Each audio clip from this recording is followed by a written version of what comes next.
So Coach Kalen DeBoer and this staff have been on a hot streak all summer long, but this weekend they get the opportunity to take that and bring it to an entirely different level with the Champions Cookout.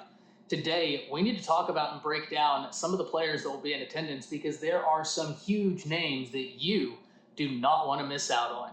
Before we jump into all of this, y'all know the drill. Gotta hear from you. Hop down to the comments, Y for yes, N for no. And given this staff's track record of turning visits into commitments, do you believe that Alabama is able to get some commits after this weekend? And let me know what you're thinking. If you're new to the channel, be sure to subscribe. Hit that bell notification as I do constant college football content. You don't want to miss any of it. And if you enjoyed the content, be sure to like and comment down below. But having said all that, let's jump right into this. And we're going to start off with a familiar name, a name we've talked about several different times here on the channel, but to me, an incredibly important visit. And that's none other than the number 2 running back in the nation, top 35 player in all of high school football, and a top 5 player in the state of Mississippi, Akand Deere, who stands 6'1", 200 pounds. Now, this is a player, as I just alluded to, we've talked about several times. Alabama looks to be in a great position. I mean, if you look everywhere, on 24/7 Sports, there are several predictions inserted in Alabama's favor. So it seems like this is going to be a battle you need to keep your eye on. And if there was ever a time for this staff to make a move for Deere, it would be this weekend. And one of the reasons I say that is something we talked about not only on the live stream earlier today, but earlier this week when we were talking about how this team, not only the guys on roster, but the guys in this 2025 class, it's a player-led team. What I mean when I say that is these guys are recruiting each other.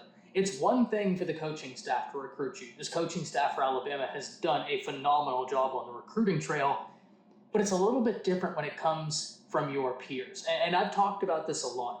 If you're new to the channel, you haven't heard me say this, I apologize if you're not new to the channel because you probably know exactly what I'm about to say. Whenever you're in college, your tutors are usually your peers because the information is easier to digest coming from your peers than it is coming from a professor. And that same logic absolutely applies in this situation. One of the things that I think is so impactful, so compelling for Alabama this weekend is that Deere is going to be on a visit with Dejoun Lee, with Key Russ, with Ty Haywood, with all these guys who are currently committed to Alabama, and you can bet your bottom dollar they're going to be selling the program to Deere. And as we just talked about, it already looks like Alabama's in a fantastic position for the phenomenal running back, but if there was ever a time to make a move, I think it's this weekend. With all of those names on campus, with this environment, I think it's going to be something we need to keep our eye on. Now, furthermore, before we dive into any more names, one of the things I'm fascinated with in this weekend in particular is how Kalen DeBoer's handprints are going to be all over this. We talked about this in the stream today, but whenever you take over for someone like a Nick Saban, I think it's easy to try and sit on your hands and say, well, he was already doing something that worked. I'm just going to keep on keeping on. But you're not Nick Saban. Nobody's Nick Saban. And that was one of the biggest concerns I had whenever the race to replace Saban happened. I didn't want anybody coming to Alabama trying to be Nick Saban, be you. Nick Saban created an incredible brand that has national notoriety. Be you.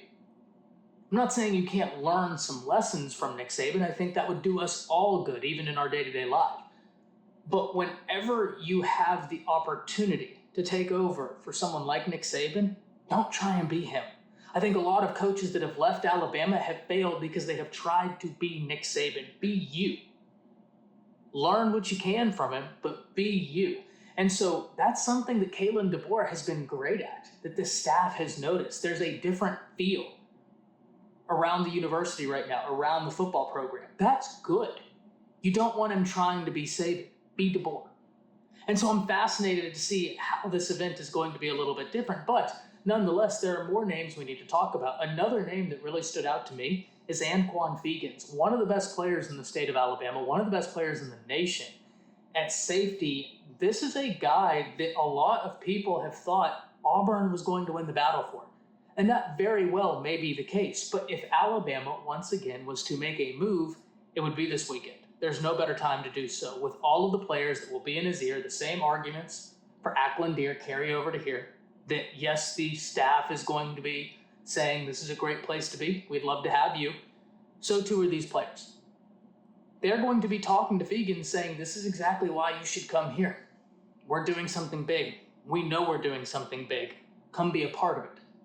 It's going to be fascinating to see where Alabama sits in this battle for Fegans exiting this weekend, and especially with this new staff. I think that does Alabama some good because we all know that his brother came to Alabama. We know how that went. Fantastic player, but it didn't work out. He hit the transfer portal. And now Anquan Fegans comes on a visit. This is going to be one that I think is really interesting, and I'm really excited to see how this goes. We talked about some names earlier this week, such as a Jackson Cantwell, a top 5 player in the class of 2026, and Coach Cap has already put all of college football on notice. Being a late addition to the Alabama staff, going toe-to-toe with every other offensive line coach out there, and getting massive wins, such as a Ty Haywood, where you had one of the best offensive line coaches in the nation in Bill Bedenbaugh, who had an established relationship with Ty Haywood, and yet it was Coach Cap in Alabama that came out on top. That is something that I know I say a lot, but I say that a lot with purpose. Because it proves that it's not the length of the relationship, it's the quality of relationship. And make no mistake about it, Bedenbaugh is a guy who's renowned for building quality relationships. So I give that to you for a very specific reason. Two things can be true. I can talk up what Bill Bedenbaugh does, but also use that as proof to say, hey, this is what Coach Cap did, and this is why it's so special. Because that guy he went up against, that guy's legit. That guy is fantastic. You listen, you watch. Bedenbaugh's that dude. But Coach Cap got the win.